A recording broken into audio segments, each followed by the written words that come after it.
Hola, me llamo Judith, tengo 20 años y vivo y estudio en Barcelona. Yo soy Marwan, tengo 20 años, soy de Marruecos, actualmente vivo en Barcelona, trabajo y estudio. Vecinos de Madrid, desesperados por los menas. Tenemos miedo de salir a la calle, estamos indefensos. Yo creo que esto no es noticia, solamente hace que fomente el odio. Transmite, yo creo que miedo a la gente que no sabe de este tema. Detenido un mena por robar dentro de las instalaciones de la Escuela de Hostelería de la Casa de Campo. Yo personalmente he escuchado muchas noticias de robo en no sé dónde y no he escuchado ningún joven español de 18 años con antecedentes de robo con violencia. Si fuera un español, ¿qué más da? Lo cubren y ya. Que no tiene sentido. Es que no tiene sentido, sí.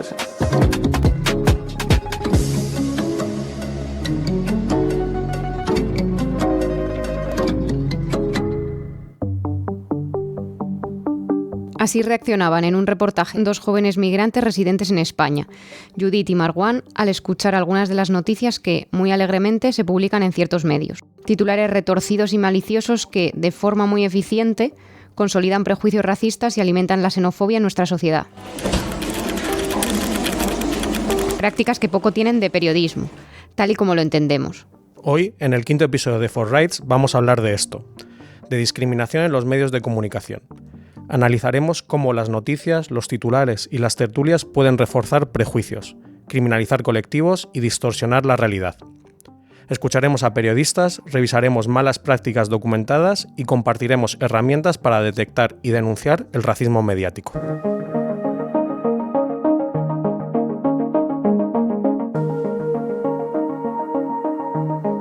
Y hemos arrancado hablando de prejuicios hacia la comunidad musulmana y marroquí bajo el término de menores extranjeros no acompañados. Pero si hay una población que también conoce la discriminación en los medios, esta es la comunidad gitana. Son muchos los periodistas o los comunicadores que siguen pensando todavía que todos los gitanos somos ladrones, somos vagos, somos mentirosos, somos personas que están en el límite de la sociedad con las que es muy difícil convivir. Escuchábamos al diputado gitano Juan Ramírez Heredia, tras dar una charla en la Facultad de Ciencias Sociales. Y al hacerlo, no hemos podido evitar acordarnos de El Payo Today, una acción de comunicación lanzada por la Fundación Secretariado Gitano que pretendía remover conciencias en las redacciones de algunos medios de comunicación. Y lo hicieron con algo tan sencillo como lanzando su propio periódico y su propio telediario, El Payo Today. Eso sí, en este caso se ponía especial énfasis en destacar que los protagonistas de la actualidad en ese momento eran todos payos. El juez Ruz imputa a otros 43 payos por la trama Gürtel. Según el auto del juez, los payos obraron con alevosía y construyeron una poderosa red criminal dedicada al robo y la estafa. El Payo Today no es un informativo real, pero podría serlo. Es una campaña de la Fundación Secretariado Gitano y trata de llamar la atención sobre el tratamiento que damos los medios de comunicación cuando hablamos de algunas noticias relacionadas con la etnia gitana. El humor ácido de Payo Today hizo reír, pero también golpeó con una verdad incómoda. En muchos casos, la prensa española publica titulares que parecen sacados de esa sátira. No es una exageración. La Fundación Secretariado Gitano, en su seguimiento anual de medios, documentó más de 180 casos de discriminación en prensa en apenas 5 años, en su mayoría por mencionar la etnia en noticias de sucesos sin que ello fuera relevante. La policía detiene a 3 gitanos acusados de robo en viviendas. Aquí, por ejemplo, la mención a la etnia no aporta comprensión a la noticia, pero sí estigmatiza a todo un colectivo. El problema va más allá de un titular. Los estudios muestran que el 35% de las noticias que mencionan a la comunidad gitana lo hacen en contextos de delitos o conflictos. Solo un 4% en noticias culturales o positivas. El resultado, una imagen pública distorsionada asociada casi siempre a lo negativo. Los gitanos toman la plaza del barrio. Otro ejemplo de lenguaje sensacionalista que refuerza estereotipos de amenaza. Varios informes coinciden en que este tipo de narrativas alimentan prejuicios y dificultan el acceso real a derechos. No es solo lo que se cuenta, sino cómo se cuenta. Apenas se incluyen voces directas de las personas implicadas y se usan imágenes estereotipadas, casi siempre ligadas a la marginación o conflictividad. Ante esta realidad, las recomendaciones son claras. No mencionar la etnia, raza o procedencia en noticias de sucesos, salvo que sea esencial para entender la información. Incluir voces propias de las comunidades implicadas, no solo fuentes oficiales. Contextualizar para evitar generalizaciones y estigmas. Evitar lenguaje estereotipado. Términos como clan, reyerta o patriarca, en el caso de los gitanos, o expresiones como avalanche de inmigrantes o bandas latinas, refuerzan clichés y contribuyen a generar alarma social. Potenciar noticias positivas que reflejan diversidad, logros y cultura. Formar a periodistas en enfoque antirracista e intercultural. Y por último, dar espacio a la juventud migrante para contar sus propias historias y construir un poder narrativo propio que contrarreste discursos de odio. El periodismo tiene la responsabilidad de construir una sociedad más justa y cohesionada. El uso inadecuado del lenguaje puede perpetuar prejuicios y desigualdades. Y ante la manifiesta desinformación que nos invade en estos tiempos, conviene hacer una reflexión. Los medios no solo informan, moldean imaginarios, y un imaginario puede ser un muro o una puerta. La elección y la responsabilidad están en cada redacción.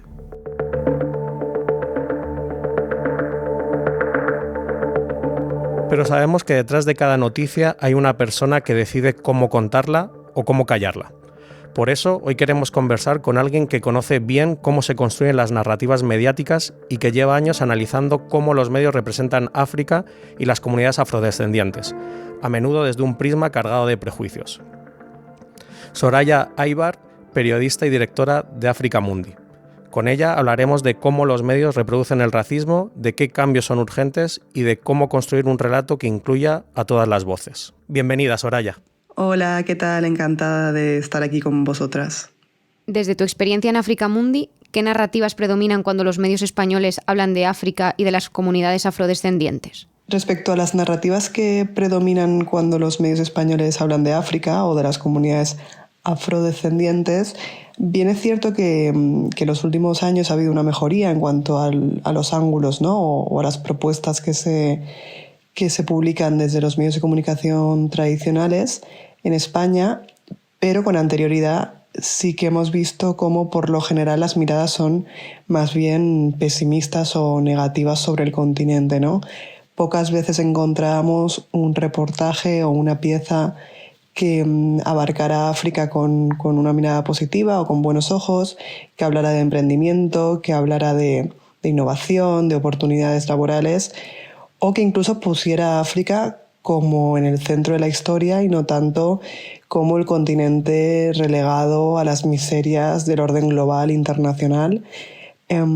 Porque en general las narrativas que han predominado en general en los últimos años sí que han sido más negativas que positivas. Cabe destacar que estos últimos hay varios medios generalistas que apuestan por historias en positivo, lo cual creo que es un éxito tanto para el continente africano como para los que leemos y nos acercamos al continente. ¿Podrías comentar algún ejemplo de cobertura que te parezca un ejemplo claro de racismo mediático o de mirada eurocéntrica hacia África? Yo más bien podría poner ejemplos de coberturas o de reportajes o de artículos que tienen miradas eurocéntricas, sobre todo en aquellos en los que se habla de África desde un despacho en Bruselas, ¿no? Te pongo un ejemplo. Si vamos a escribir un artículo o queremos hacer un análisis sobre el golpe de Estado que hubo en Burkina Faso hace unos años, qué mejor que contar con voces africanas, o sea, voces investigadoras, académicas, periodistas de origen africano, que mejor que ellos nadie nos lo va a escribir, ¿no? Esto es un problema que en general tenemos gran parte de los medios de comunicación, en los cuales me incluyo, ¿no? Que solemos pecar en varias ocasiones de recurrir a los recursos más cercanos o a aquellos contactos que tenemos más cerca, ¿no? De proximidad, ya bien sea profesional o personal, para nuestras fuentes informativas, sobre todo en lo que se refiere a piezas de información más analítica, no tanto de reportajes en terreno. Y en este caso recurrimos a personas occidentales, blancas, o que habitan en España o en general en países occidentales, cuando creo que el paso debería ser un paso en positivo para huir de estas miradas eurocéntricas, contar con voces africanas que cuenten África, si no es desde África, porque no habitan en ese momento en África, porque no viven en África, pero bueno, seguramente sí que puedan estar en España o puedan estar en algún país vecino de la Unión Europea, o que seguramente nos puedan atender a través de redes sociales desde sus países de origen, y creo que esto siempre va a nutrir mucho más el contenido informativo de nuestras piezas en el mundo de la comunicación.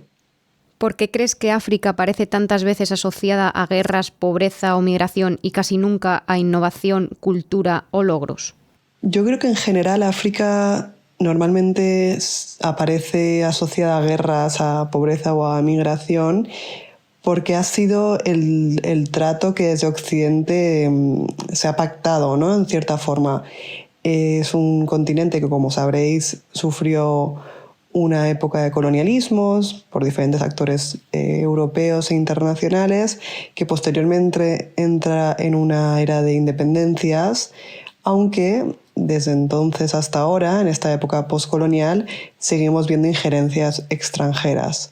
En estas injerencias extranjeras, evidentemente, entra un interés por los recursos naturales. Y estos recursos naturales en muchas ocasiones están gestionados por actores europeos e internacionales que prefieren seguir mirando a África con estos ojos porque están ejerciendo aún su poder sobre los mismos. Entonces, no cabría hablar de innovación, por ejemplo, o de logros o éxitos democráticos desde un país sobre el cual se busca seguir expoliando, ¿no? Desde Occidente, quiero decir. Por lo tanto, yo creo que por lo general esa es la agenda, ¿no? La agenda política que se marca desde los gobiernos occidentales y europeos para que la narrativa siga siendo de pesimismo, porque ¿para qué acercarnos a África como personas individuales o como curiosos, como turistas, como personas que estamos en búsqueda de empleo, cuando la realidad es que lo único que se busca desde Occidente es seguir expoliando sus diferentes países? Así que bueno, yo creo que está más vinculado a esta narrativa, y además de que pueden haber otras muchas, ¿no? Pero por lo general es a lo que más opino en este sentido. Soraya, ¿qué consecuencias tiene para la opinión pública y para las propias comunidades afrodescendientes esa representación tan parcial? Esta falta de representación o esta representación equivocada de lo que entendemos como el continente africano y sus habitantes finalmente tiene consecuencias devastadoras, ¿no? Para la opinión pública. En primer lugar, la principal consecuencia, que yo creo es la más preocupante, es el desconocimiento absoluto. No tenemos ni idea de lo que ocurre en un continente con el que compartimos frontera, y no solo es que no tengamos idea, sino que además estamos totalmente desinteresados en tenerla, ¿no? No hay un interés, por lo general, entre la sociedad civil de saber más de África. Y además de todo esto, se junta con que ese desinterés y ese desconocimiento viene muchas veces dado de la mano, o es las herramientas que utilizan muchos partidos políticos de extrema derecha, ultraconservadores, en aprovechar esos espacios vacíos de conocimiento entre la ciudadanía para difundir bulos relacionados con comunidades afrodescendientes o comunidades personas negras de origen africano o magrebí. Por lo tanto, el cóctel, por así decirlo, es devastador. Estamos juntando desconocimiento, desinterés con discursos populistas de partidos de extrema derecha, tanto en España como en la Unión Europea. Las consecuencias, evidentemente, son fatales porque llevan a más discriminación, más xenofobia y diferentes situaciones que convierten nuestra sociedad civil, una sociedad civil más complicada para habitar. Así que bueno, yo creo que esas son las principales consecuencias a voz de pronto. En tu opinión, ¿los sesgos en los medios son fruto de desconocimiento y falta de diversidad en las redacciones o responden también a dinámicas estructurales más profundas? Yo creo que los sesgos en los medios de comunicación son más bien, no son tanto frutos de desconocimiento de sus redactores o de falta de diversidad, que también podría ser, porque creo que hay una absoluta falta de diversidad en las redacciones de los principales medios de comunicación en España, sino que también responden directamente a estas dinámicas estructurales que venimos hablando, ¿no? Que están configuradas en el orden internacional y que por lo menos desde las épocas de las independencias africanas se nos ha dictaminado que la mirada africana debe ser así. Y no porque haya habido un discurso sobre el mismo, sino que intrínsecamente en el sistema educativo o en la opinión pública se han marcado estos ojos y estas miradas sobre el continente. Por lo tanto, yo creo que estos sesgos en los medios son dependientes de, en general, la dinámica estructural que nos vertebra a todos los ciudadanos, ya bien seamos parte o no de los medios de comunicación o trabajemos o no en los medios de comunicación. ¿Y qué papel juega la precariedad y la dependencia de grandes agencias internacionales en la repetición de estereotipos? Bueno, yo creo que el papel de dependencia siempre externa o sobre agencias internacionales no nos juega una buena pasada a aquellos que buscamos romper con estereotipos relacionados con el continente africano, sobre todo cuando lo hacemos desde iniciativas pequeñas, medios de comunicación más pequeños que medios generalistas, y por lo tanto tenemos este muro, ¿no? Este muro de contención que nos inhabilita a poder comunicar nuestro mensaje, porque al final todos los grandes medios o agencias internacionales repiten sus dinámicas y son la voz mayoritaria en ese sentido, y por lo tanto nos entorpecen el trabajo en muchas ocasiones. No intencionadamente, al final es estructural, como vengo diciendo, pero sí que inhabilita que los que venimos intentando cambiar las narrativas sobre África tengamos un camino más complicado, que no significa que sea un camino imposible, pero sí que es cierto que es un camino más complicado y sobre todo pues, armados de paciencia, ¿no? Así que bueno, eso es lo que opino. ¿Qué responsabilidad crees que tienen los periodistas y editores a la hora de cuestionar un enfoque eurocéntrico y abrir espacio a otras voces? Yo creo que los periodistas tenemos la responsabilidad absoluta de cuestionar nuestro trabajo y nuestros enfoques eurocéntricos, y somos los primeros responsables de abrir espacio a otras voces, en este caso africanistas o afrodescendientes. También es cierto que yo hablo desde el privilegio de ser periodista freelance y poder trabajar, entre comillas, para mí misma, ¿no? Sin tener que estar trabajando en una redacción o constantemente aportando y proponiendo temas a mis editores. Ahora bien, creo que el que trabaja en una redacción, las dinámicas son bien distintas, que yo no conozco, pero al mismo tiempo sí que creo que, independientemente de cuáles sean o no las dinámicas, la responsabilidad de pujar o de intentar imponer, o no tanto imponer, sino intentar adaptar sus contenidos con un enfoque lejos del eurocentrismo, son responsabilidades propias del periodista que caen o no en su decisión. ¿Has visto ejemplos de buenas prácticas aquí en España o fuera de medios que estén rompiendo con estas narrativas? En España, por ejemplo, tenemos el medio de comunicación revista Mundo Negro. Es un medio que principalmente publica revista en papel y que desde hace ya bastantes años se dedican a la difusión sobre información tanto de actualidad como de reportajes o de análisis sobre el continente africano. Y ellos la verdad es que realizan un trabajo fantástico porque cuentan con voces africanistas e incluso dentro de la redacción también trabajan con personas afrodescendientes. ¿Qué cambios estructurales crees que deberían implementarse en los medios para garantizar un tratamiento justo y riguroso de las comunidades racializadas? Principalmente considero que el mayor cambio debe ser de interpretación sobre África, ¿no? Debemos de aprender a reestructurar nuestros vocabularios, a entender África con otras miradas.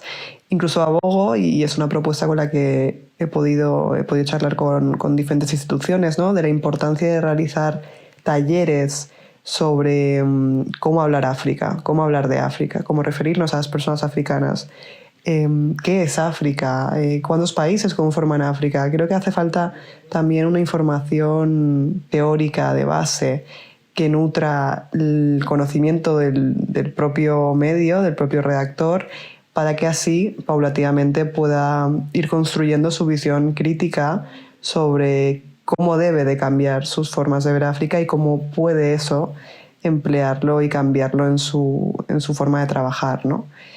Así que bueno, yo abogo por un cambio desde la educación, principalmente. Y para los y las periodistas jóvenes que estén empezando, ¿qué consejo darías para que no reproduzcan los mismos errores al contar historias sobre diversidad, migración o sobre África? Mi principal consejo es que empiecen por escuchar, ¿no? Que muchas veces cuando somos jóvenes y empezamos, bueno, en mi caso cuando empecé a leer y a escribir sobre África, mi primera intuición o mi primer pálpito era: tengo que salir de España y tengo que ya viajar a África, ¿no? Entendiendo a África como si fuera un ente propio, y encontrarme con estos africanos y hablar con ellos y escribir ya mi primera pieza, sin tener un punto claro ni una intención clara, ¿no? Entonces, para mí lo principal es primero entender qué es lo que quieres hacer con tu periodismo. En mi caso, tenía claro que el contexto regional era África, pero tenía también muy claro que debía de acotar ese contexto regional. Es difícil saber de toda Europa. Pues igual que es difícil entender y comprender bien toda África, si quieres hacer un trabajo de profundidad y de investigación y que requiere un poco más de tiempo. Ahora bien, si lo que buscas es hacer un trabajo de breaking news, pues quizás es más sencillo saber hablar de toda África. Pero cuando quieres ahondar un poco más, mi consejo principal es acota bien a un espacio regional dentro del contexto africano, o a un tema en concreto, o a un país en concreto, y especialízate profundamente en él y conoce a su gente, lee, escucha, acude a conferencias, entabla relaciones personales que te van a ayudar a profundizar sin darte cuenta sobre tus conocimientos, que luego vas a poner en práctica en tu oficio periodístico. Entonces, ese sería mi principal consejo para todos aquellos que se estén animando a meterse en este mundo de alta paciencia. Muchas gracias, Soraya, por estar aquí hoy y compartir tus conocimientos y tu punto de vista. Muchas gracias. Nos vemos pronto. Chao. Queríamos también escuchar qué opina la calle. Salimos a preguntar si creen que los medios tratan con racismo algunas noticias. Y esto fue lo que nos respondieron. ¿Crees que existe racismo en la manera de tratar las noticias en los medios de comunicación? Sí, yo creo que sí, que sin duda. Creo que muchas veces los medios de comunicación resaltan el origen o el color de la piel de una persona y realmente no tiene nada que ver con la noticia en sí. No me estás dando contexto, me estás dando información que no me dice nada.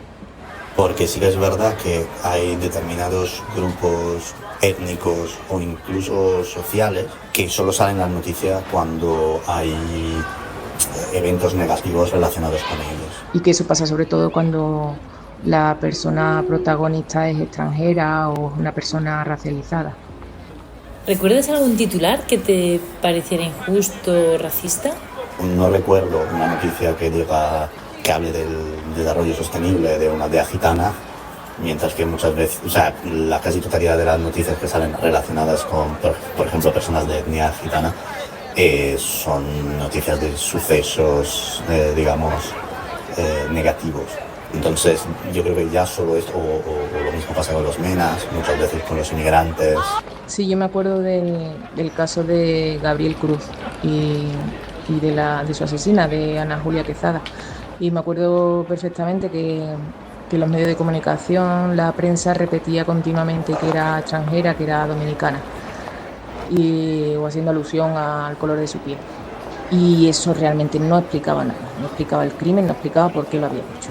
Yo creo que conmocionó a toda la sociedad española y en ese momento era fácil hacerle que no saltaran las alarmas de oye, esto es racismo, ¿no? Y la gente estaba dolida y yo creo que los medios de comunicación ahí aprovecharon ese sentimiento para señalar a la extranjera, a la otra, como si eso nos hiciera comprender por qué lo había hecho.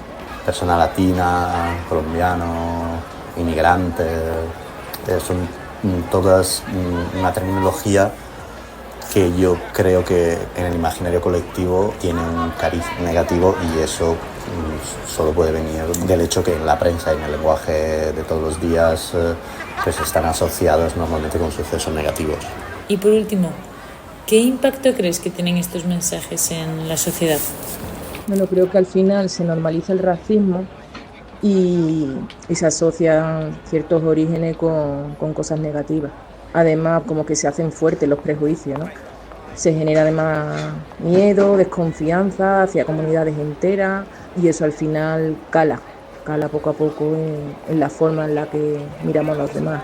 Yo creo que este tipo de mensajes sí que afectan mucho a la sociedad en una comunicación que cada vez más busca el clickbait y titulares de corte sensacionalista. Este tipo de mensajes son los que luego quedan un poco en la memoria colectiva. Además, está demostrado que muchísimos usuarios de medios de comunicación no van mucho más allá que el titular. Y entonces, claro, eso contribuye a generar una imagen de ciertos grupos étnicos bastante negativa. Y es probable que ahora te estés preguntando cómo actuar frente al racismo mediático y cómo promover una comunicación más justa. Para responder a esta inquietud, tenemos nuestro consultorio de preguntas frecuentes. He visto un titular racista, pero no sé por dónde empezar. ¿Hay algo sencillo que pueda hacer? Es una pregunta clave porque el racismo mediático puede manifestarse de muchas formas. Algunas son claramente denunciables y otras pueden entrar en un terreno más gris, de opinión o de sesgo editorial. Para que un titular o una cobertura sea jurídicamente denunciable, suele cumplirse ciertos criterios. Por un lado, un lenguaje claramente vejatorio, humillante o que incite al odio. Por ejemplo, titulares que atribuyen delitos a un grupo étnico de forma generalizada. Por otro lado, también hay mensajes que difunden estereotipos negativos. Aquí entra en juego el artículo 510 del Código Penal, que castiga los discursos de odio cuando incitan directa o indirectamente a la discriminación, hostilidad o violencia. También podemos acudir a la Ley de Igualdad de Trato, que dice que si un medio, a través de su cobertura, sitúa a un colectivo racializado en condiciones de desventaja, estigmatización o exclusión, es susceptible de denuncia por la vía civil. En resumen, cuando el mensaje no se limita a una opinión polémica, sino que ataca la dignidad, fomenta hostilidad o reproduce discriminación estructural, entramos en un terreno denunciable. Pero incluso si un titular no llega a constituir delito o infracción administrativa, puede vulnerar códigos deontológicos del periodismo. La FAPE prohíbe difundir información con sesgos discriminatorios. Por otro lado, el Consejo de Europa y la UNESCO también recomiendan un periodismo libre de prejuicios raciales y étnicos. Aquí hablamos de titulares que quizá no sean ilegales, pero sí irresponsables, sensacionalistas o éticamente reprobables. Y en ese caso la vía más adecuada es la queja ética, cartas al director, defensor del lector o denuncias a FAPE. Ahora bien, tu percepción subjetiva también es importante. Si un titular te suena racista es porque probablemente reproduce un sesgo estructural que ya existe en nuestra sociedad. No hay que restarle valor a ese alarma personal. Lo que conviene es contrarrestarla con estos criterios. ¿Hay incitación al odio? ¿Hay generalización negativa de un grupo? ¿Se vulnera la dignidad de una comunidad? Si la respuesta es sí, podemos estar ante un caso denunciable. Si la respuesta es que no, quizá no sea jurídicamente punible, pero sí puede ser objeto de crítica social y de exigencia ética al medio. No todo lo que nos parece racista es delito, pero eso no significa que no deba cuestionarse. Tenemos dos escalas, la jurídica, que sanciona lo más grave, y la ética, que nos permite señalar prácticas irresponsables aunque no lleguen a tribunales. Por eso, si dudas, lo mejor es consultar con organismos especializados como el CEDRE, o con organizaciones antirracistas que puedan valorar contigo si se trata de un caso denunciable legalmente o de un caso que merece una respuesta social y ética. Lo importante es no quedarse calladas, porque lo que no se nombra, se normaliza. Hola, me gustaría saber qué protección tengo si soy víctima de ataques racistas en medios de comunicación. Vamos a dividir la respuesta en dos bloques. Primero, los mecanismos formales de denuncia y después las vías alternativas o pedagógicas que también son muy útiles. En relación a los mecanismos formales de denuncia, en España existen diferentes herramientas jurídicas e institucionales para denunciar coberturas mediáticas de carácter racista. Por un lado, la vía judicial o vía administrativa. Cuando el contenido constituye un posible delito de odio, regulado por el artículo 510 del Código Penal, se puede denunciar en policía, fiscalía de delitos de odio o directamente en juzgados. Además, desde la entrada en vigor de la Ley 15/2022 de Igualdad de Trato y No Discriminación, existe la posibilidad de acudir a la vía administrativa para exigir la cesación de la conducta discriminatoria e incluso una indemnización por daños y perjuicios. En cuanto a las reguladoras audiovisuales, la Comisión Nacional de los Mercados y la Competencia tiene competencias sancionadoras sobre contenido de radio y televisión, y comunidades autónomas como Cataluña o Andalucía funcionan también consejos audiovisuales autonómicos que vigilan que no se difundan mensajes contrarios a la dignidad y los derechos humanos. Por último, podemos mencionar al Defensor del Pueblo. Se puede presentar una queja si entendemos que el racismo en medios supone una vulneración de derechos fundamentales, recogidos en Constitución, como el derecho a la igualdad y a la dignidad. El defensor no sanciona, pero sí emite recomendaciones a instituciones y organismos públicos para corregir malas prácticas. Es decir, hay mecanismos formales que pueden activarse cuando se trata de racismo mediático y que abarcan desde el nivel administrativo hasta el judicial. También existen otras vías alternativas y pedagógicas. Denunciar no siempre significa acudir a tribunales o reguladores. Existen otros mecanismos de autorregulación y de incidencia social que en muchos casos son más rápidos y pueden generar cambios culturales importantes. Algunos de ellos son la FAPE, que es la Federación de Asociaciones de Periodistas de España, que dispone de un código deontológico que establece que el periodismo no puede difundir estereotipos discriminatorios por origen racial o étnico. Se puede presentar una queja ante su comisión deontológica cuando un medio vulnera estas obligaciones profesionales. También tenemos las cartas al director y defensor del lector. Muchos medios disponen de espacios para que la audiencia exprese su desacuerdo. Una carta al director o una comunicación al defensor o defensora del lector puede derivar en rectificaciones públicas, disculpas o en la apertura de un debate dentro de la redacción. Por último, la incidencia ciudadana. Las campañas colectivas en redes sociales, los comunicados de organizaciones antirracistas o las acciones de presión pública suelen ser muy eficaces. Aunque no tienen carácter sancionador, logran poner en evidencia las malas prácticas periodísticas y muchas veces fuerzan cambios de línea editorial. En conclusión, frente a un titular o una cobertura racista tenemos dos caminos complementarios. La vía formal o punitiva, que permite denunciar y sancionar actos discriminatorios, garantizando derechos reconocidos en la Constitución y en la Ley de Igualdad de Trato. Y por otro, la vía pedagógica o de autorregulación, que promueve un periodismo más responsable a través de quejas éticas, rectificaciones y presión social. Ambas estrategias son necesarias y pueden ser complementarias, no excluyentes, porque denunciar el racismo mediático no es solo cuestión de justicia individual, sino también una forma de transformar la cultura comunicativa y garantizar que los medios sean espacios de pluralidad, respeto y derechos humanos. ¿Dónde está el límite entre la libertad de expresión y los discursos de odio? Este es un debate complejo, pero podemos explicarlo con una idea sencilla. La libertad de expresión protege la crítica, incluso la opinión dura o incómoda. El discurso de odio, en cambio, ataca la dignidad de las personas y fomenta su discriminación o violencia. La Constitución española, en su artículo 20, reconoce la libertad de expresión como un derecho fundamental. Esto significa que podemos opinar, criticar, debatir y hasta molestar con nuestras palabras. La libertad de expresión protege opiniones que no nos gustan, que son polémicas e incluso que resultan ofensivas para algunas personas. Pero esa libertad no es absoluta. La misma Constitución, en su artículo 10, establece que la dignidad de la persona y los derechos fundamentales son el fundamento del orden político. Por eso, cuando un mensaje ya no es una opinión, sino que ataca a una comunidad por su raza, origen, religión, sexo u orientación sexual, entra en conflicto con otros derechos y deja de estar protegido. El Código Penal, en su artículo 510, lo define claramente. Es discurso de odio aquel que incita pública y directamente a la discriminación, hostilidad o violencia contra un grupo vulnerable. Por ejemplo, decir «no estoy de acuerdo con la política migratoria» es libertad de expresión. Pero decir «las personas migrantes son delincuentes y hay que expulsarlas» es discurso de odio porque generaliza, estigmatiza y fomenta la exclusión. Entonces, ¿cómo distinguir una cosa de la otra? Podemos usar 3 preguntas sencillas para intentarlo. En primer lugar, ¿se trata de una opinión o crítica a hechos concretos? Suele ser libertad de expresión. ¿Generaliza o estigmatiza a un grupo vulnerable por quienes son? Puede ser discurso de odio. ¿Incita al rechazo, la hostilidad o la violencia? En ese caso, podemos estar ante un discurso de odio. La libertad de expresión es un derecho fundamental y amplio, pero no protege mensajes que destruyen la dignidad y fomentan la discriminación. La línea divisoria es clara. Criticar es libertad, estigmatizar o incitar al odio puede ser un delito.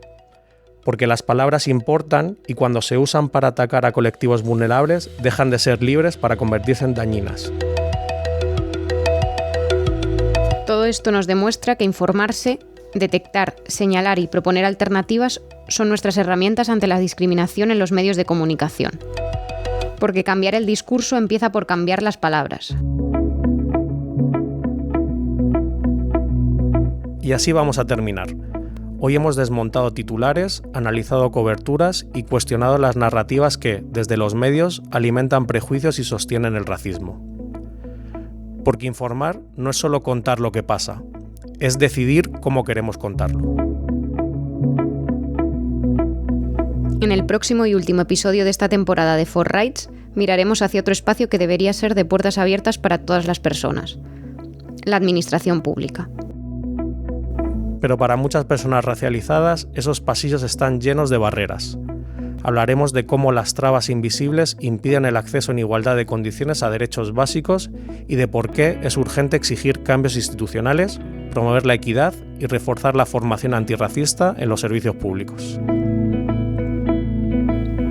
Nos escuchamos en el próximo episodio, en el que hablaremos de una forma de discriminación que a menudo pasa desapercibida, pero impacta directamente en los derechos más básicos, el acceso a la administración pública. Hasta entonces, sigamos leyendo, mirando y escuchando, pero siempre con espíritu crítico.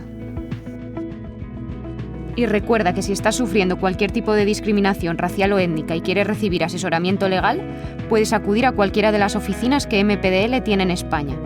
Puedes encontrar sus direcciones y vías de contacto en nuestra web www.mpdl.org. Gracias y hasta pronto.